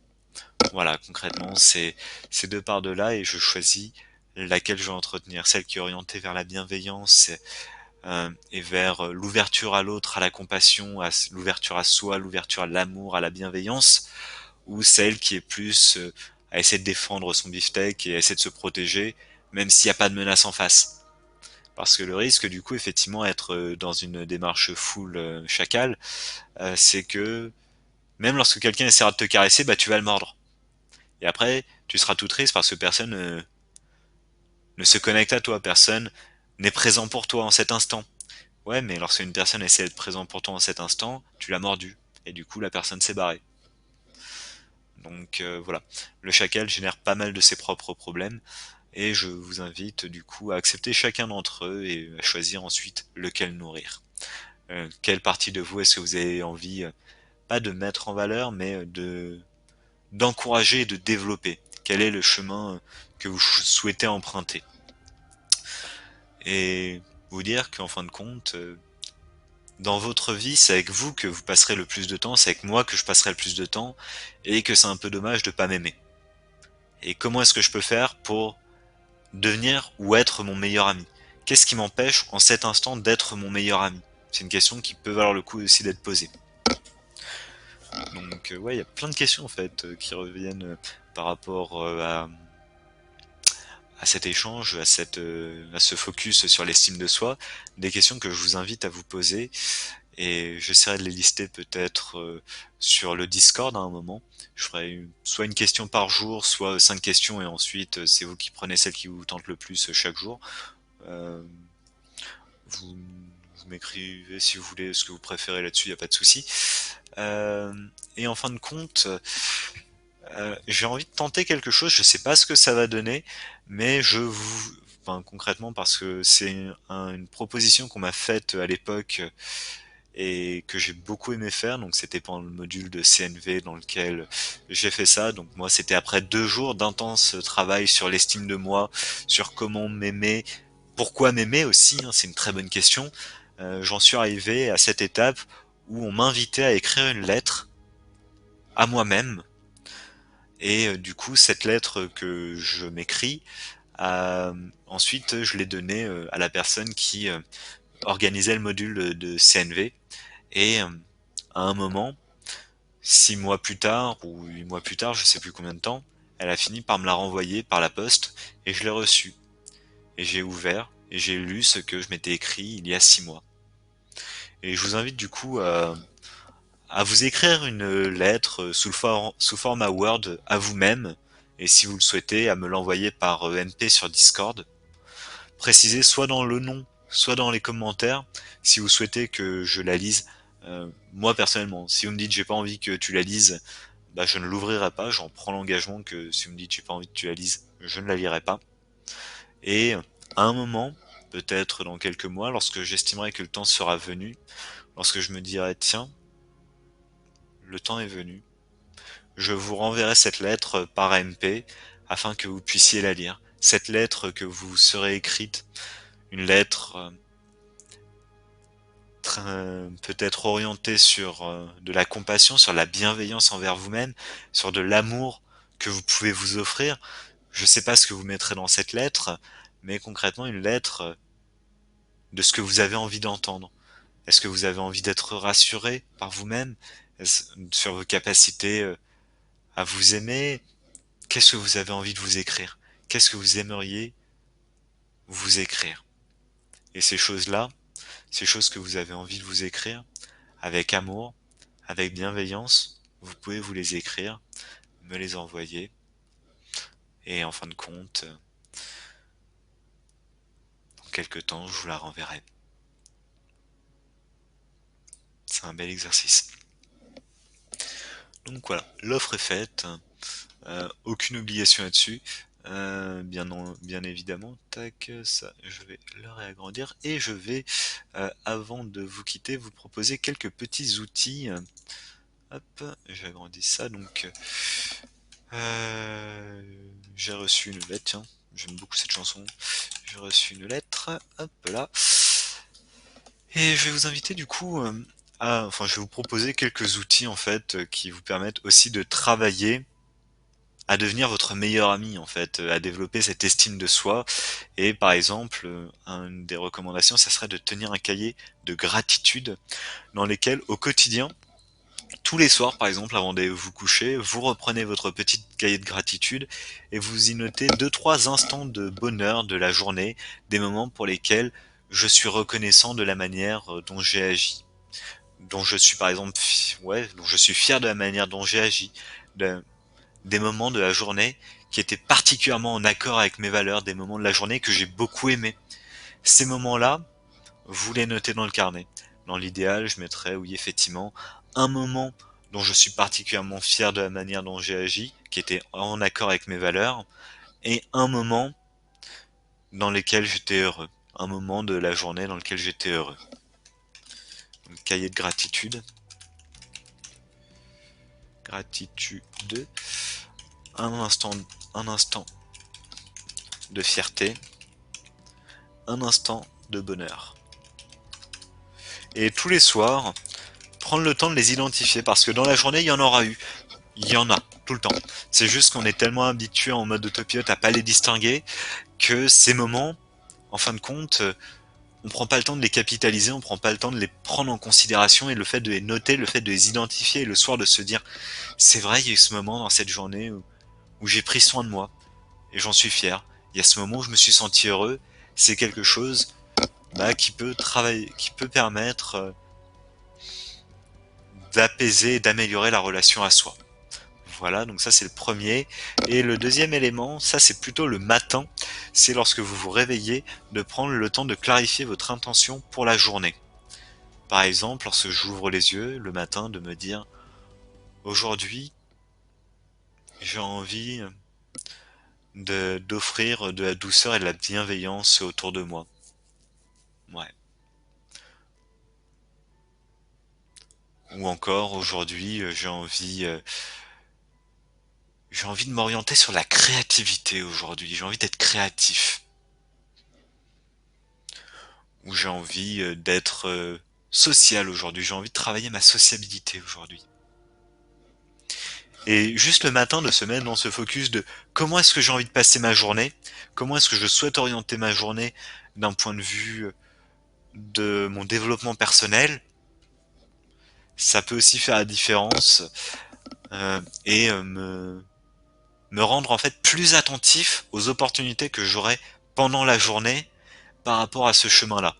Parce qu'effectivement, si je suis pas forcément au clair sur ce que je veux, les opportunités qui pourraient aller dans ce sens, je risque de les louper. Tandis que si je suis au clair sur ce que je veux, j'aurai plus de facilité à saisir les opportunités qui me seront proposées. Voilà. Hop, donc ça, je vais le mettre là. Hop. Et du coup, hop, je note ça. Et ça va être clarifier mon intention au matin. Clarifier mon intention au matin. Au matin. Voilà. Donc ça clôt à peu près le blabla que j'avais à faire pour aujourd'hui, notamment sur l'estime de soi. Qu'est-ce que j'ai envie de rajouter? Je pense que j'ai dit tout ce que je souhaitais dire. Est-ce que vous avez des questions déjà avant autre chose? Pas pour ma part. Mhm. Très bien. Du coup, concrètement, je vais essayer de retrouver les différentes questions que j'ai pu évoquer au cours de l'entretien et les lister. Elles seront présentes sur Discord. Du coup, ça sera, je sais pas encore dans quelle partie du Discord je vais les mettre, mais euh, ressources probablement, je les mettrai dans les ressources et ça permettra de vous poser les questions à un moment si vous avez envie de travailler sur cette thématique de l'estime de soi, de se dire ok, là je vais prendre 10 minutes, je vais prendre un quart d'heure et je vais traiter cette question en fait, et ça sera un petit pas supplémentaire dans le fait de prendre soin de moi, de travailler mon estime de soi et de devenir un peu plus chaque jour mon meilleur ami. Voilà. Et en fin de compte, c'est pas forcément simple, c'est pas forcément évident. Il y a des jours où il y aura la motivation, d'autres où il y aura pas la motivation.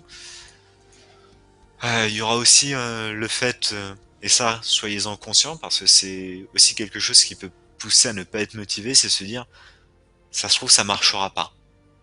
Alors est-ce que ça vaut le coup de tenter si ça marchera pas? Oui, oui. D'un point de vue juste objectif, tentez. Plutôt que de faire une partie de Warcraft ou quoi que ce soit, ou en fin de compte, à la fin de la partie de Warcraft, je me sentirais peut-être légèrement mieux, mais en fin de compte, j'aurais pas énormément avancé, j'aurais pas pu faire de gagner d'expérience vis-à-vis de ma relation à moi-même. Autant, autant tenter, et effectivement, prendre un quart d'heure, 20 minutes, une demi-heure, pour faire un petit pas dans cette direction et voir si ça paye. Je vous dis pas de me croire et de vous lancer dans, je sais pas, on va dire, dans un parcours de 6 mois orienté autour de ces questions, et de sacrifier 6 mois de votre vie dans lesquels vous ne faites rien d'autre que réfléchir aux questions que j'aurais posées sur Discord. Non, ce que je vous invite à faire, c'est prendre par exemple un moment, 10 minutes, un quart d'heure, pour prendre le temps de réfléchir à ces questions, de d'écrire. J'insiste sur le fait d'écrire, c'est important, parce que les pensées vont et viennent, mais ça a toujours un impact lorsque vous reposez vos yeux sur ce que vous avez écrit il y a 4 mois, 6 mois, 2 ans, 10 ans, et vous dire, ouais, effectivement, ça avait de l'importance pour moi à cette époque-là. Est-ce que ça en a toujours? C'est super important de pouvoir réfléchir par rapport à ce que vous avez fait. Donc, s'il vous plaît, posez-vous ces questions et réfléchissez par rapport à ça. Et en fin de compte, vous faites le test, vous prenez un quart d'heure pour une des questions, et puis après, vous repassez peut-être sur votre partie de Warcraft ou sur votre partie d'Overwatch ou que sais-je, et vous voyez en fin de journée, lorsque vous faites le bilan, comment est-ce que c'était ce moment de la journée? Comment est-ce que vous êtes senti lorsque vous avez fait ce petit pas où vous êtes posé des questions sur vous-même? Est-ce que c'était agréable? Est-ce que c'était désagréable? Si c'était désagréable, pourquoi? Creuser un petit peu. Si c'était agréable, pourquoi pas réessayer? Pourquoi pas continuer? Pourquoi pas aller plus loin?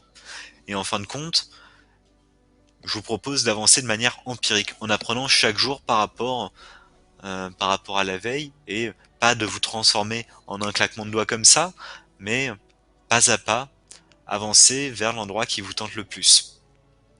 C'est pas moi qui vous indiquerai quel est cet endroit, j'en sais rien. Tout ce que je peux faire, c'est vous fournir des éléments qui m'ont aidé, qu'on m'a partagé, pour me diriger vers l'endroit qui me convient et que j'aime aujourd'hui, et qui me servent aussi de guide à venir. Donc voilà, c'est des ressources que j'ai utilisées et que je tenais à vous partager. Du coup, je vous remercie tous pour votre attention sur Twitch, sur YouTube, etc. Et voilà, voilà. Donc merci à tous et prenez soin de vous. Bisous.